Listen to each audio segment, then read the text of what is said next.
इस दुनिया के करोड़ों करोड़ों लोग अपनी जिंदगी में आगे क्यों नहीं बढ़ते? उनसे जब पूछा जाता है तुम आगे क्यों नहीं बढ़ रहे हो, तुम गरीब क्यों, तुम्हें अमीर होने के लिए पूरा राइट है, तुम्हारे पास हर तरीके का संविधान कहता है तुम अमीर और कामयाब बन सकते हो, पूरे विश्व में सबसे अच्छी अर्थव्यवस्था भारत की अर्थव्यवस्था में से एक है, जहां आदमी के पास एक समाजवाद भी, पूंजीवाद भी, मिश्रित भी, सब है। यहां पे कोई भी व्यक्ति प्रधानमंत्री बन सकता है। अमेरिका में तो यह भी नहीं है, 2 पार्टी से आओ तो ही बन सकता है। यहां कहते हैं अमीर और कामयाब कितना भी बन सकते हो, अनलिमिटेड। फिर अमीर और कामयाब क्यों नहीं बन रहे हो? करोड़ों करोड़ों जिह्वाओं से एक जवाब आता है, मुझे पता ही नहीं कैसे होगा, मुझे पता ही नहीं कैसे होगा। अरे कैसे क्या होगा? तू कुछ तो जिंदगी में सोच, जिनसे हुआ है उनको क्या पूरा नॉलेज था? अमिताभ बच्चन को एक बड़ा फिल्म स्टार बनने से पहले कभी यह नहीं पता था कि मैं फिल्में कर पाऊंगा। सचिन तेंदुलकर को क्रिकेट खेलने से पहले यह कभी पता नहीं था क्रिकेट कैसे खेलूंगा। लता मंगेशकर को गाना गाने से पहले जिंदगी में यह पता नहीं था गाना कैसे गाया जाता है। अरे आपकी भावना, आपकी इंटेंशन रखो खाली, एक दिन आपको ऑटोमेटिक प्रकृति बताएगी कैसे ज्ञान मिलना है और कैसे कामयाबी मिलनी है। आपकी ऑर्गेनाइजेशन जो 2012 में थी, क्या आज भी वैसी है? अपग्रेड हो गए। क्यों? उस दिन ही सोचते नहीं पूरे विश्व के रियल एस्टेट का ज्ञान लेंगे फिर चालू होंगे। मैंने आपको पुलवामा अटैक के बाद आप ही के सेमिनार में बोली थी, जो वायरल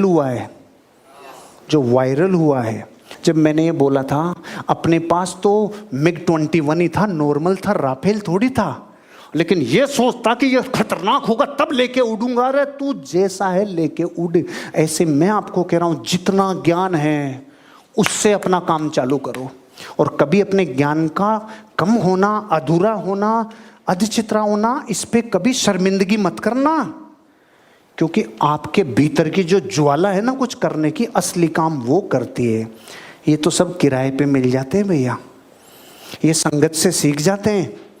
कभी भी इस बात के लिए रोना मत रोना, मुझे ज्ञान नहीं है, मुझसे कैसे होगा, क्योंकि काम कारण से होता है, अंदर की वजह से होता है, और कारण कभी पूछा नहीं जाता जब कोई उसका वजूद बड़ा हो जाता है।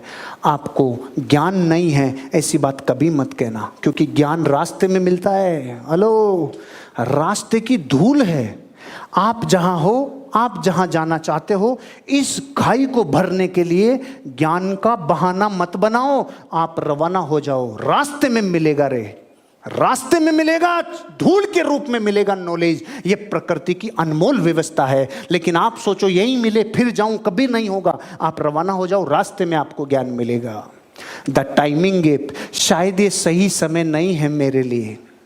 टाइमिंग गैप कहता है शायद ये मेरी जिंदगी में सही समय नहीं है। 4 आदमी उठा ले जाएंगे तेरे को सही समय के चक्कर में, कभी भी सही समय आता नहीं है। पूरा मार्केट खाली कराओगे तब मोटरसाइकिल चलाना सीखूंगा, जिंदगी में कभी नहीं सीख सकता। पूरी रोडें खाली कराओगे तब कार चलाना सीखूंगा, कभी जिंदगी में नहीं सीख सकता। कभी कार्डियोग्राफ देखा है? ECG का कार्डियोग्राफ, जब तक अनसेटल चलता है तब तक वो सेटल है, और जैसे ही वो पे पे पे सेटल हुआ, ये अनसेटल हो जाएगा। भरे बाजार में से जो गाड़ी लेके जाए ड्राइवर, वो पूरी दुनिया कहती है पूरे संसार पे कालीन बिछा दो, कि क्यों? मेरे पाँव में कांटे नहीं चुभने चाहिए। अरे चप्पल पहन ले रे, वो चप्पल पहन ले, साले कालीन कहाँ बिछा रहा है, चप्पल ही पहन ले। एक बड़ा आदमी था, बड़ा बिजनेसमैन, उसके आंखों में एक जबरदस्त रोग हो गया, कई डॉक्टरों से इलाज करा लिया, फिर फाइनली एक अच्छा डॉक्टर मिला, उसने कहा आपको इस लेंस के ऊपर तकलीफ अलग तरीके की है, आपको चीजें सही दिखे उसके लिए हरा रंग जरूरी है, हरा रंग जरूरी है, उससे आपकी आंखों को तकलीफ कम पड़ेगी और आपको सही दिखने लग जाएगा, कुछ सालों में आप ठीक हो जाओगे। उसके पास पैसा बहुत था, उसने क्या किया, जहां जहां देखता था उसके सारे नौकरों ने हरे कपड़े पहन लिए, पत्नी ने हरे कपड़े पहन लिए, बच्चों ने हरे कपड़े पहन लिए, दीवारें हरी कर दी, चारों तरफ हरा हरा हरा। खूब खर्चा करने के बाद वापस डॉक्टर के पास गया तो डॉक्टर को उसने पहले से उसके आदमी ने हरे कपड़े पहनाए डॉक्टर को कि वो आ रहे हैं आपसे मिलने हरे कपड़े। तो डॉक्टर ने कहा क्यों, क्या हो गया? कि वो आपने बताया था ना हरे रंग में ही सुविधा रहती है। तो उसने कहा 100 रुपए का चश्मा ही पहन लेता तू हरे रंग का, तू ये क्या संसार को बदलने में लग गया रे? तो लाखों करोड़ों रुपए हरे रंग पे खर्च कर दिए, 100 रुपए का चश्मा पहन ले। ओ सर गलती हो गई। आप अपनी जिंदगी में सारी सब सही हो तब मैं करूंगा, ऐसा नेचर बर्बाद करता है।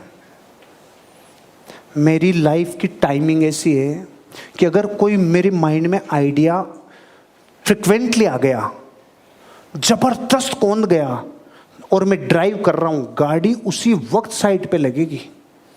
मेरे पास अभी चेन्नई 7-8 जुलाई को, 15 जून को चेन्नई गया मैं। इतना खतरनाक विचार आया और फ्लाइट में बैठा और फोन मेरा उसमें रह गया, हैंडबैग में जाके ऊपर रख दिया मैंने। कोई ऑप्शन नहीं, लेकिन विचार ऐसा ज्वलंत था जिसकी खबर आपको 15 अगस्त के आसपास लगेगी। जो विचार फ्लाइट में आया था, उस विचार से मेरी जिंदगी में उस वक्त पसीना आ गया सोचकर। मैंने इमीडिएट एयर होस्टेस को बोला मुझे कागज पेन चाहिए, कागज पेन चाहिए। ध्यान रखना, जब आपके विचारों को आप लिख देते हो ना तो पूरी कायनात कहती है अब इसको होना ही होगा, अब इसको होना ही होगा, अब इसको होना ही होगा। मैंने टाइमिंग का गैप नहीं दिया, आई गया, उतरूंगा, लिख लूंगा, नोट्स में डाल। अरे भाई पहले से प्रोटोकॉल है, मैंने अक्रेशिया में सिखाया था आपको कि बाद का मतलब कभी नहीं जिंदगी में। उसी वक्त मैंने उनसे कागज पेन लिया और लिखा हुआ आइडिया। मैं आपको ये कहना चाहता हूं, पूरी दुनिया आपके लिए टाइमिंग का रेड कारपेट बिछा के नहीं रखेगी। आपको अगर अरबपति बनना है, करोड़पति बनना है, चालू करना होगा, बेचना चालू करना होगा। सर वो भी क्या, कोरोना काल चल रहा है, तू भूतकाल हो जाएगा कोरोना काल। बाहर निकल, बाहर निकल, क्योंकि घर पे रहने से रोम रोम ये कहता है तू इसलिए घर पे है क्योंकि बाहर डर है, डर है, डर है। और बाहर निकलने वाले को लगता अच्छा डर नहीं है। आपका एफरेंट मिसमैच नहीं होगा, बाहर निकलो, बाहर निकलो, क्योंकि एक आप ही का प्रोडक्ट है जो अभी भी कैमरे से दिखा नहीं पा रहे हैं अच्छी तरह। उसको जमीन की वो सुगंध चाहिए, उसको वो यूं यूं जाके फील आती है, वो चाहिए अभी भी। आपको बाहर निकलना ही होगा। और मैं आपसे एक वादा करता हूं, ये 3 चीजें जो मैंने आपको शुरू में आज बताई ना, एफरेंट मिसमैच, हाइपरकेपनिया और हैप्पी हाइपोक्सिया, इसको मत भूलना। चाहे अपन मिलने में कितना टाइम लग जाए, अब तो देख चुके, अब तो गुजर गए 3 वेरिएंट से। घबराना नहीं, बाहर निकलना, और सही टाइमिंग का कभी वेट मत करना। चालू हो जाओ, टाइमिंग अपने आप सही हो जाएगी।